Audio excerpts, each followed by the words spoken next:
Okay, good morning, everybody. I'm now going to call to order the June 23rd, 2020 special town board meeting.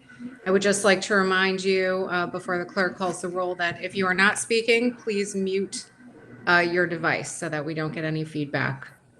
So with that said, will the clerk please call the roll? Councilman Delarada.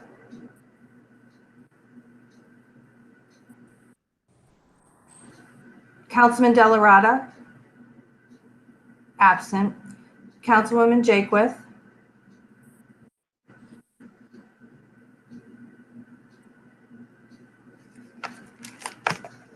Councilwoman Jakewith.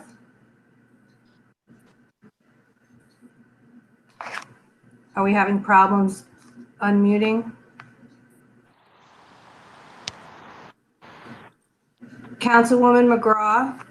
Here. Thank you. Councilman McPartlin. Here. Councilwoman Jakewith. I know she's on the call, but she's not unmuted.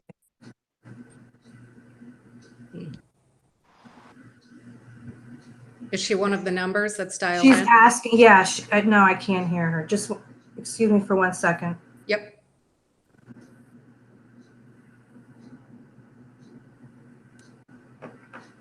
She's trying to. If she's calling from a phone, I think you have to hit *67 or something along those lines. I think Laura said last night *69 when Neil called in, right, Alexis? Yeah, if you're using the app on your iPhone, you have to dial and then hit unmute. Yeah, I think it's *69. It's *6. *6? Yes.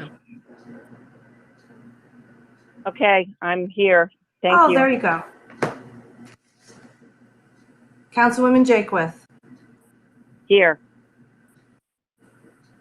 Here. Okay. Okay, so the only one that I did not hear was Councilman Delarada. So he's absent. Supervisor Syed. Here. Thank you. Thank you. Okay, we're going to move on to privilege of the floor. I have 10 comments for privilege of the floor. I just want to note that the town board members received copious letters, and we appreciate you reaching out. So some of them had explicitly requested that their letters be read during privilege of the floor. Certain of them had it in their email subject line to be read, and certain letters were sent directly to public comments at niskuna.org, or they were sent to our town clerk, Michelle Martinelli. So if you didn't follow any of those directives, it wasn't clear necessarily to me whether it was a letter that was merely meant for town board consumption and not to be read publicly. But if you would like for your letter still to be read, that you submitted that wasn't read here today, please just submit those again to public comments at niskuna.org, or explicitly say in your letter that you want it read, and we will read those at the June 30th regular town board meeting. So I don't want you to think that if it wasn't read here today that it won't be read. There's still that opportunity for you to have your letter read publicly. So again, that email is publiccomments@niskuna.org, and that's available on our website as well. So I will go into our first letter here. And this letter is submitted by Linnell Engelmeyer. And she writes, "Dear Supervisor Syed and town board members, I am writing this email in support of the proposed task force for racial equity and justice proposed by town board member Rosemary Perez Jakewith.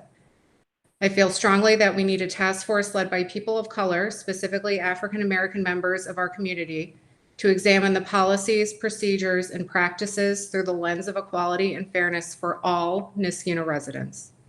Now is the time to take this action to remedy systemic racism. I am saddened and dismayed by the stories of pain, suffering, and discrimination. This is my home, and I want to know that my town is listening, learning, and making changes. Justice delayed is justice denied. Do not delay. It should be easy to do the right thing and vote on June 30th to form the task force and empower it to get to work immediately.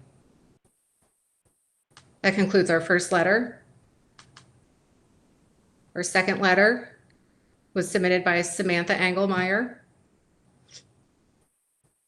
Dear Supervisor Syed and town board members, I am writing to support the proposed task force for racial equity and justice proposed by town board member Rosemary Perez Jaquith.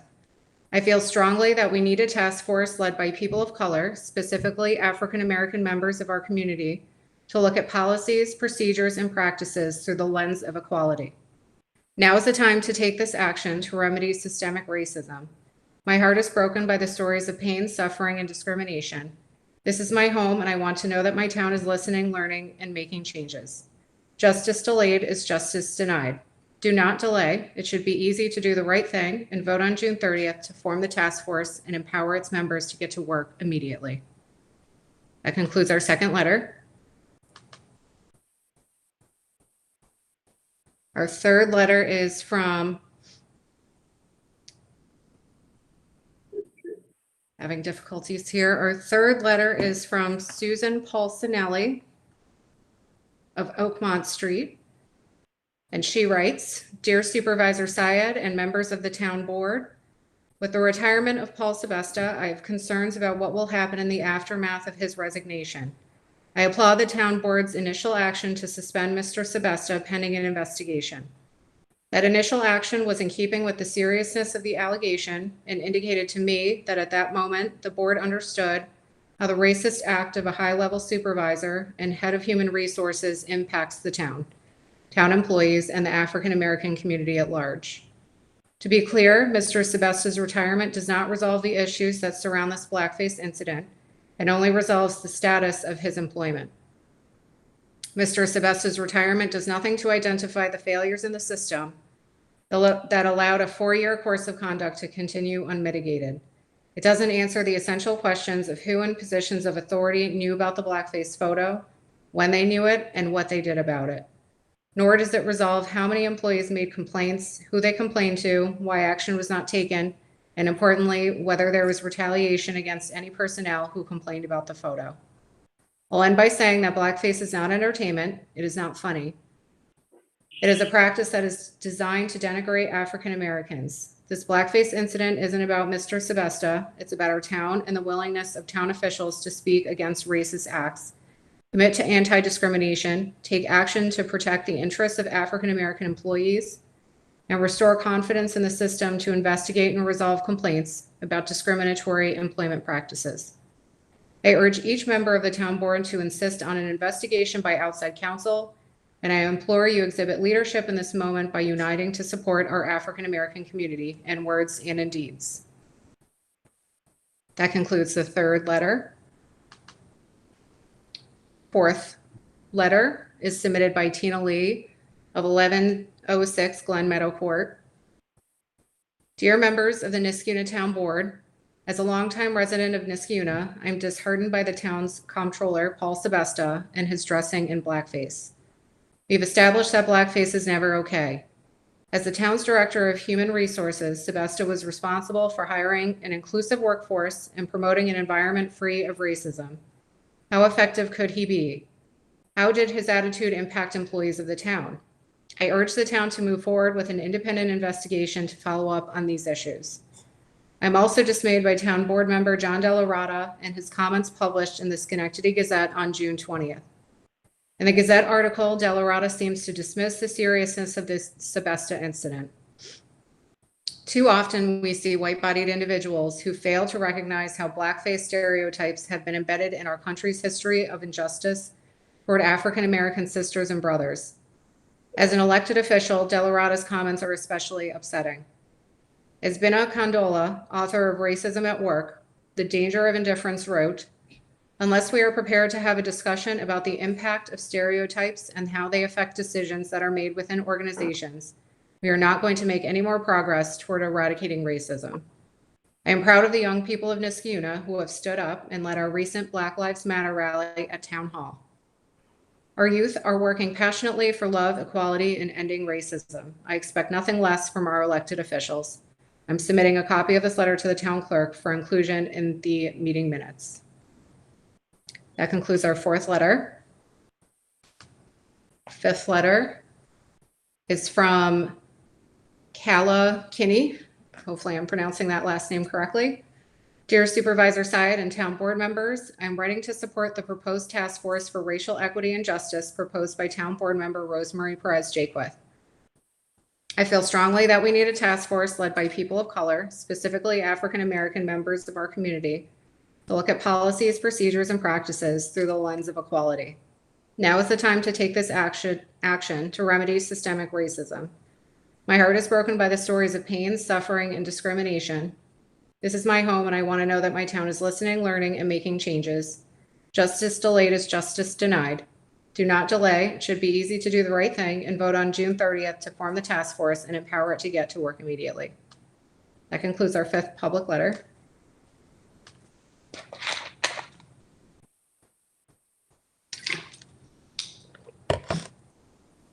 We have our sixth letter is submitted by Elaine Bear, I believe, of 2138 McClellan Street. Elaine writes, Dear Supervisor Syed and town board members, I am a resident of the town of Niskayuna, writing in support of the proposed task force for racial equity and justice. I support formation of this task force because it will be a dedicated resource to look critically at town policies, procedures, and practices to root out evidence of systemic racism and ensure that we are positioned to move forward in the most equitable way possible. I am a member of the St. Catherine Parish Social Justice Ministry. We are examining how we can educate and raise awareness in our parish of racial behaviors and systems, both overt and more subtly ingrained in our relationships and cultural norms. I am encouraged to know that the town of Niskayuna is considering formation of this task force to ferret out inequities in how we operate as a community. I urge you to vote in support of its formation on June 30th. That concludes our sixth public letter. Our seventh letter is from Jane Brand. Jane writes, Dear Supervisor Syed and town board members, I'm writing to support Rosemary Perez Jaquith's proposal to form a task force for racial equity and justice. The events of the last several years, accentuated by the more recent deplorable and heartbreaking events, have shown how great the need is for a task force led by people of color. The purpose of such a task force would be to closely examine policies and practices from the perspectives of our minority citizens. The need for this is long overdue, and I hope you will give it the immediate attention it deserves. And that concludes our seventh letter. Our eighth letter is from Glenn Coste of 19 Riverdale Court. Glenn writes, Dear Supervisor Syed and town board members, I am writing to support the proposed task force for racial equity and justice proposed by town board member Rosemary Perez Jaquith. I feel strongly that we need a task force led by people of color, specifically African American members of our community, to look at policies, procedures, and practices through the lens of equality. I recommend emphasizing inclusion of people of all races, including white people, since racism cannot be addressed by people of color alone. Without white people, there would be no racism. Now is the time to take action to remedy systemic racism. My heart is broken by the stories of pain, suffering, and discrimination. This is my home, and I want to know that my town is listening, learning, and making changes. Justice delayed is justice denied. Do not delay. It should be easy to do the right thing and vote on June 30th to form the task force and empower it to get to work immediately. That concludes our eighth letter. Our ninth letter, submitted by Sunny Lee of 117 Comanche Trail. She writes, Supervisor Syed and town board members, in the Schenectady Gazette article dated June 20th, 2020, regarding Mr. Paul Sebesta, Councilman Delarada said, quote, is the board saying Paul Sebesta is a racist bigot? One incident does not a bigot make. What other evidence is there of racism? He deserves an opportunity to apologize and retire with dignity. He has served our town admirably for over 25 years, unquote. His statements are troubling for three reasons. One, Mr. Delarada is quick to conclude that this is an isolated incident without any investigation. Two, Mr. Delarada does not seem to understand how demeaning blackface is. And three, Mr. Delarada assumes that Mr. Sebesta has issued an apology. He has not. Perhaps these words from my colleague can make things clearer to Mr. Delarada. Quote, It takes a 2-minute internet search before one discovers a multitude of reasons why blackface is simply wrong. It started with minstrel shows where actors depicted blacks as shiftless, dumb, and lazy. To add insult to injury, this was done for entertainment, misrepresenting racial stereotypes for the fun of it, unquote. As an Asian American, let me just say, it is always wrong to use race as a costume. It is never a good idea. This is not complicated.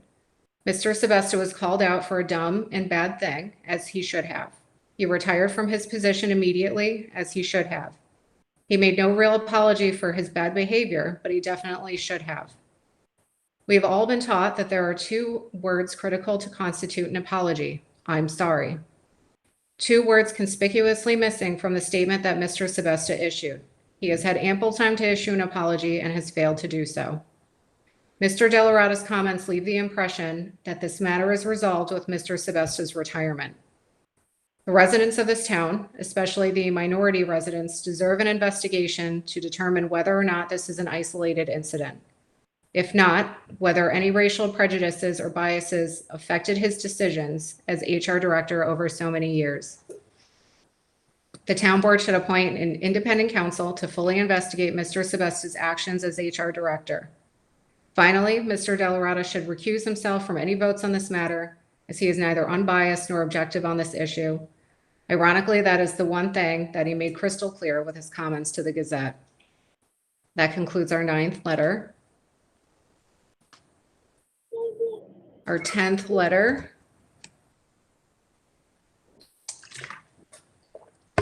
This was submitted by John Hess of 117 Comanche Trail. John writes, Supervisor Syed and members of the town board, I write to you extremely frustrated with Councilman John Delarada's comments on the investigation and retirement of former Comptroller and Human Resources Director Paul Sebesta. I realize I'm not privy to or have not seen Councilman Delarada's full statement, but the sections quoted and paraphrased by both the Times-Union and the Daily Gazette make me ashamed to have cast my first ever ballot for him and the rest of the Democratic ticket in the fall of 2017. I'm happy to explain why.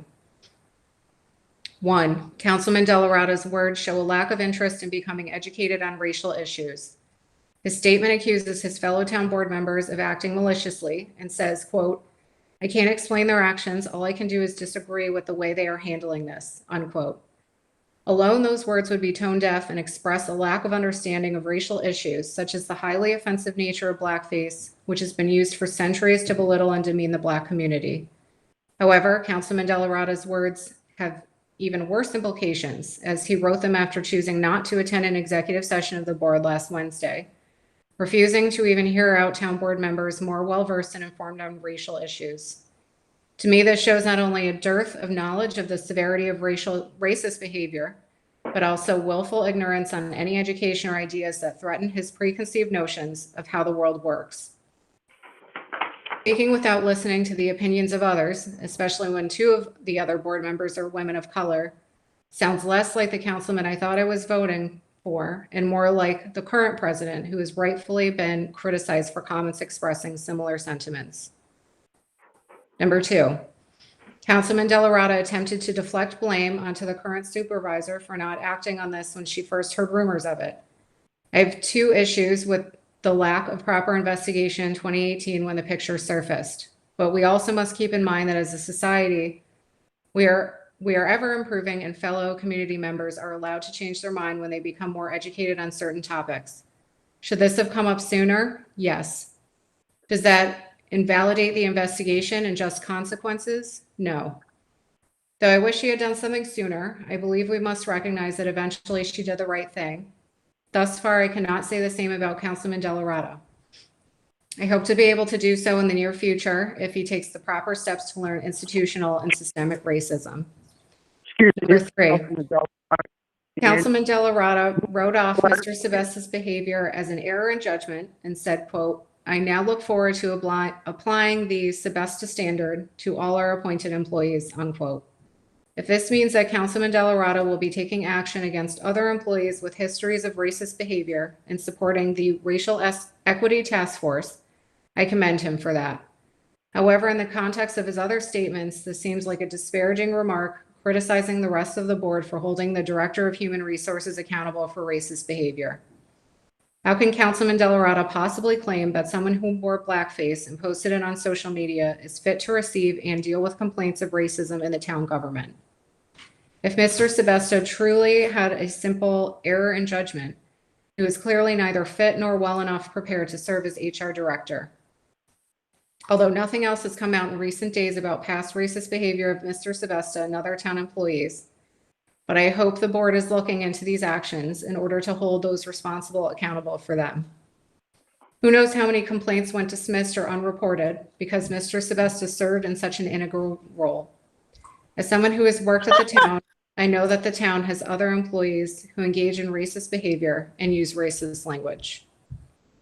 I hope in the future employees feel comfortable coming to the next HR director, who the town should make sure is much better prepared with their complaints, so we can have a more equitable and safer town government. Overall, Councilman Delarada's words at best were a massive error in judgment, and at worst demonstrated a lack of desire to listen to and learn from communities of color. I urge the board, but especially the councilman, a straight cisgendered white man, to become more educated on racial issues and other issues of equity. Just as he believes in a second chance for Sebesta, I believe Councilman Delarada should have the chance to learn more about racial issues and put out another statement recognizing the error of his ways. As they are now, his statements show a complete and utter disregard for people of color and look especially bad in light of his fellow board members' commendable behavior. Supervisor Syed and Councilwoman Perez Jaquith, both women of color, have recognized the privileges afforded to them and made clear that they wanted to act in the best interest of all the residents of Niskayuna, not just the white folks. Councilwoman Murphy McGraw, as well as Councilwoman Perez Jaquith, promptly responded to an email I sent the board in support of the Racial Equity Task Force, expressing their appreciation for my reaching out. I especially want to express my pleasure at the actions of Councilwoman Perez Jaquith, who in championing the task force has shown that her words of support for communities of color go beyond simple platitudes. I hope to see all of you voting for this task force and taking to heart Councilwoman Perez Jaquith's ideas. In my experience, she's always looking out for the best interests of all members of this community. Thank you all for listening and considering my comments. And that concludes our final privilege of the floor letter. So with privilege of the floor concluded, Yeah, Supervisor, this is Rosemary Perez Jaquith. I'm calling in by phone. I just had a quick statement I wanted to make that I prepared in response. So since we're not doing committee reports, I'd like to be able to do that now before we move on to the next item. Yes, please do. Okay, so last week the town board received an email informing us of a Facebook post alleged to have been of our town comptroller. It was alleged that this post showed him in blackface. We immediately placed him on administrative leave pending investigation by outside counsel. Before that investigation could move forward, the town comptroller advised us that he was proceeding with retiring. Since then, it has been alleged that the existence of this photo was previously known to town employees and possibly town board members. It is alleged that this matter was not appropriately addressed at the time, and in fact, there does not appear to have been any kind of investigation of this matter previously. As town board members, we have an affirmative obligation to assure that we are providing a workplace that is welcoming and free of discriminatory practices. And right now, we must restore confidence in our policies and practices for our employees and for our residents. Accordingly, I support an investigation of what was known about this, by whom, when it was known, and a determination of what was done or not done. Only then can we truly put this matter to rest. And at least as important, we must learn from this, and where our policies and practices have failed, they must be corrected. On June 9th, before this matter came to light, I proposed a task force on racial equity and justice, and I invited my fellow town board members to join me. The purpose of this task force is to identify disparities in our policies, practices, programs, and services, and address those disparities. And while we can be allies in all of this, The work of identifying and proposing remedies must be led by the people of color in our community. In keeping with the mission of this task force, we must take a thoughtful review of recent and not so recent events, learn from the mistakes made, and commit to doing better. That's it. Thank you. Thank you very much. Okay, we are going to move into executive session. So I'm going to make a motion to enter into executive session. This is pursuant to Public Officers Law, Section 105, subsection F. We will be discussing matters leading to the appointment, employment, promotion, demotion, discipline, suspension, dismissal, or removal of a particular person. If I could have a second on that motion. Second. Thank you. All those in favor signified by saying aye. Aye. Aye. Any opposed?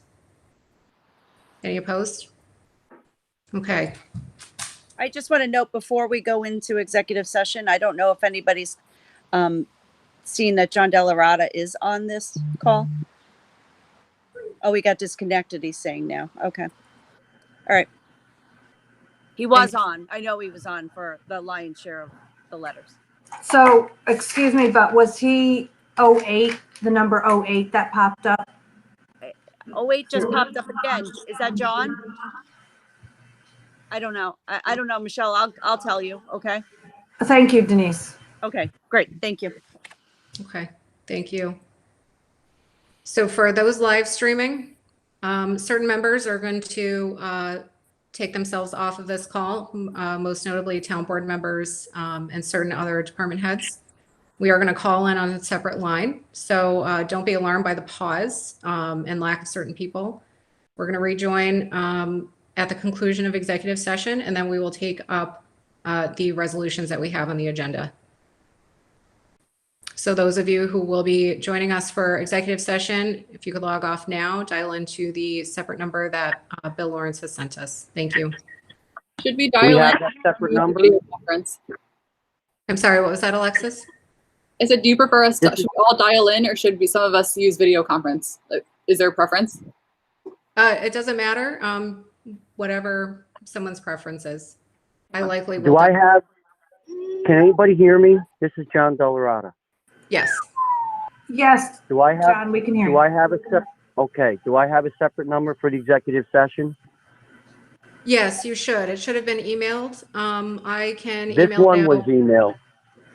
I Please can email it out. re-email it. Yep. Please I do can that. Email it out. John, Thank you. John, Yeah. can you hear me? This is Paul Briggs. Yes, Paul. The number 601. I don't have a pen on me. I can't write it down. No. If you could Here, just I'll email put it it in again, the- No, I'll no, call it. don't, No, don't. I don't can't read give it him out the loud. number. I'm sorry. I can't read it out loud. All We right, will- so No. just email it. Just email it and I'll call in. My service is a little sketchy, but I'll call in. Okay, thank you. I will do that right now. I just sent it to your Niskiuna and your Gmail.